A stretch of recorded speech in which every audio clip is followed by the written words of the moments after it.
Hey guys, welcome to our channel. You are watching Depth Explained. If you haven't subscribed our channel yet, then subscribe our channel, and like our video, and also click on notification bell. Let's start the video. Sociopath is a term people use, often arbitrarily, to describe someone who is apparently without conscience. In most cases, it's a description blithely tossed out to label a person as being either hateful or hate-worthy. The same applies to the term psychopath, which to many people suggests a sociopath, who is simply more dangerous, like a mass murderer. While the characteristics of sociopathy and psychopathy may overlap, sociopathy is the unofficial term for antisocial personality disorder, APD. Psychopathy is not an official diagnosis and is not considered APD. While the terms sociopath and psychopath are often used interchangeably, each has its own clear lines of distinction that can be broadly described. The difference between sociopath and psychopath: while psychopaths are classified as people with little or no conscience, sociopaths do have a limited, weak ability to feel empathy and remorse. Psychopaths can and do follow social conventions when it suits their needs. Sociopaths are more likely to fly off the handle and react violently whenever they're confronted by the consequences of their actions.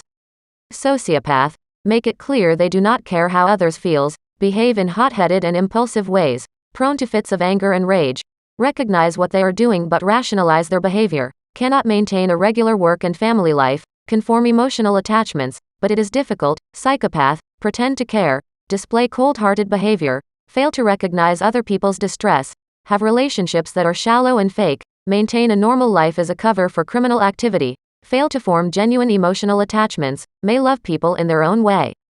William H. J. Martins argues in his infamous article, The Hidden Suffering of the Psychopath, that psychopaths do at times suffer from emotional pain and loneliness. Most have lead hurt-filled lives and have an inability to trust people, but like every human being on the planet, they, too, want to be loved and accepted. However, their own behavior makes this extremely difficult, if not impossible, and most are aware of this. Some feel saddened by the actions they are unable to control because they know it isolates them from others even more. Approach to violence: while it's common to think of sociopaths and psychopaths as being inherently dangerous, this is more a construct of a TV drama than a true reflection of the disorder. Violence, while certainly possible, is not an inherent characteristic of either sociopathy or psychopathy. With that being said, people with APD will often go to extraordinary lengths to manipulate others, whether it be to charm, disarm, or frighten them, in order to get what they want. When psychopaths do become violent, as in the case of Jeffrey Dahmer, they're just as likely to hurt themselves as others. Martins notes that the more a psychopath feels socially isolated, sad, and alone, the higher his or her risk for violence and impulsive and/or reckless behavior.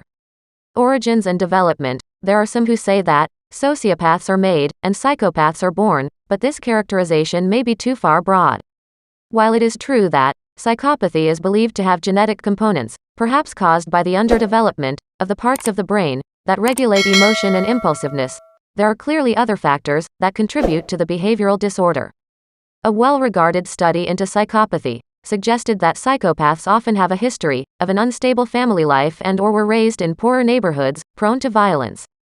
Many have had parents who were substance abusers and who failed to provide parental guidance or attention. This typically translates to unstable and failed relationships in adulthood, and a fixated sense that you have been robbed of opportunities and advantages afforded to everyone else. Sociopathy also tends to be associated with harmful childhood experiences, including sexual abuse, physical violence, or parental instability. Sociopaths have a conscience, ability a weak one, and will often justify something they know to be wrong. By contrast, psychopaths will believe that their actions are justified and feel no remorse for any harm done. This differentiation may suggest that nature plays more of a role in the creation of a psychopath than a sociopath.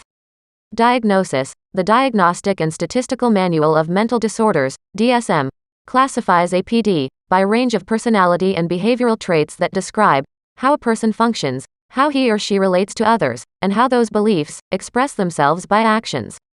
Self-functioning characteristics: self-functioning characteristics are those that reflect what a person is like and how that person views his or her actions or goals. In order to be diagnosed with APD, you must exhibit all of the following characteristics: attaining self-esteem from power, personal gain, or pleasure, egocentricity or self-centeredness, setting goals based on personal gratification, with little regard to law or ethics. Interpersonal characteristics. Interpersonal characteristics are those that describe how a person interacts with others in general. You must also exhibit these traits to be diagnosed with APD. A lack of empathy for other people's suffering or hurt, or when confronted with the hurt or anger of people they have manipulated.